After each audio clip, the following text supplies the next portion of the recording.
Well, this is how to make sort of a survival curve or line chart using the data on page 71 of the book on the epidemiological investigation of congestive heart failure. Just type in the command window, use.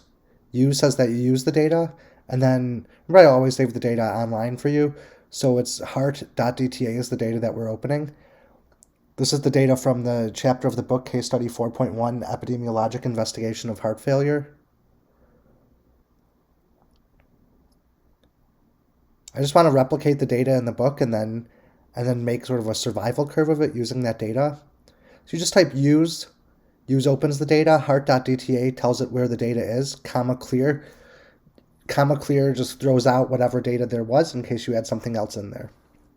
Okay, I did that pretty quickly, but remember it's just type list again, and list just lists out the data. So you can see all of the data here. I'll do it again, list. Okay, so now it opens up the list, and you can see this is the count of how many people were alive on these different days. So just like in the book, it's going to be through January 2020 through December of 2020. Let's have on each month, well, first of the month, so January 1st, February 1st, and so on, count how many people are alive. This is the command to make a graph of it here.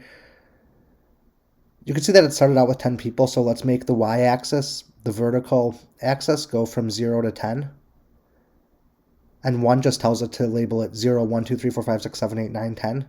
So without that y label part, it would start at 5, and it would look like the entire population's dead when only half of them are dead.